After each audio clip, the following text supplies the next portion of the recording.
Pourquoi avez-vous choisi ce métier? Alors j'ai choisi ce métier parce que tout d'abord j'ai fait des études en fait concernant l'art.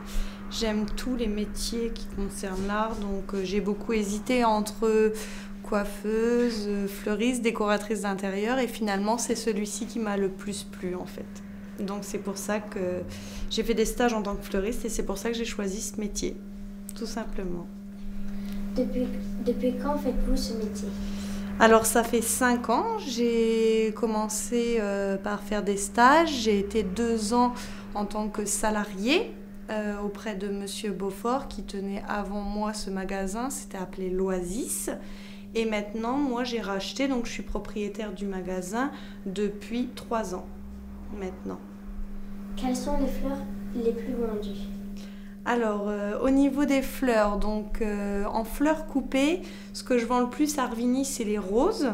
Je travaille beaucoup avec la rose d'Équateur, c'est de la très grosse rose, en fait, du gros bouton. Et au niveau des plantes, on vend beaucoup de l'orchidée. Quelles sont les fleurs que vous préférez le plus?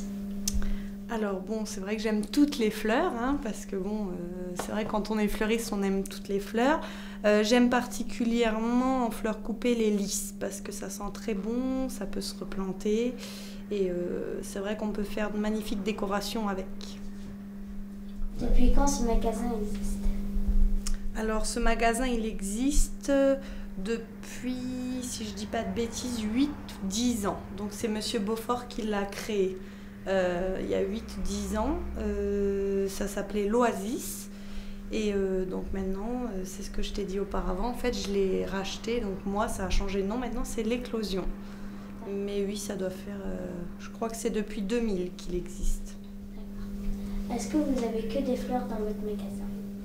Non, j'essaie de me diversifier un petit peu parce que dans Revigny, c'est vrai que on ne trouve pas forcément de magasin de décoration ou autre, donc je fais de la fleur coupée, de la plante, je fais également de la décoration florale aussi artificielle et je fais un petit peu d'art africain et des bijoux.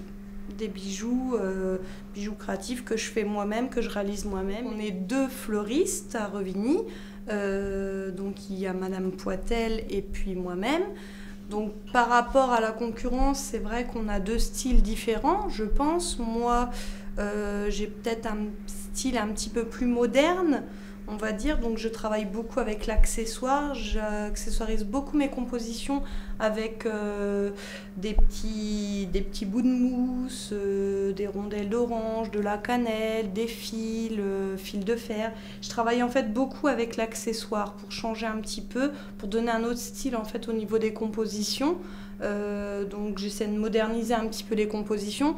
Par rapport à Madame Poitel, je ne connais pas bien son style non plus, mais je pense que j'ai une clientèle un petit peu plus jeune que par rapport à la concurrence. Quels sont les plus rares? Alors c'est ce que j'ai dit tout à l'heure, c'est vrai qu'il y a énormément de plantes, on va dire, rares ou de fleurs rares. Pour moi, la plante la plus rare, disons que c'est celle qu'on trouve un peu moins sur le marché, ça a été une folie un petit peu, il y a, je crois, l'année dernière ou il y a 2 ans, c'était le Tillandsia. En fait, c'est une plante qui n'a pas besoin d'eau ni de terre. On fait souvent des cadres végétaux pour accrocher au mur. Moi, j'en ai pas trop pris parce que j'en avais pris pendant une époque. Mais le problème, c'est que personnellement, ça ne tient pas forcément. Il faut beaucoup d'entretien, c'est-à-dire qu'il faut la vaporiser avec de l'eau de pluie ou de l'eau en bouteille, pas d'eau de robinet, pas d'eau calcaire. Donc c'est vrai que je pense que c'est la fleur, disons, qu'on va pas trouver forcément ici parce que la plus rare, non, parce qu'il y en a beaucoup, hein, mais je pense que c'est celle-ci qui pour moi sera la plus rare dans le magasin. En tout cas, on ne trouvera pas forcément beaucoup de celle-ci, de cette plante. Quand on a des fleurs dans le jardin, c'est vrai qu'elles sentent, elles sont parfumées, elles viennent de la terre directe. Et c'est vrai que quand on les coupe, elles tiennent un petit peu moins longtemps dans la tenue. Mais c'est vrai qu'elles ont un bon parfum par rapport à la rose, en fait. Moi, je travaille la rose d'Équateur. Donc elle a un très gros bouton, elle est très grande.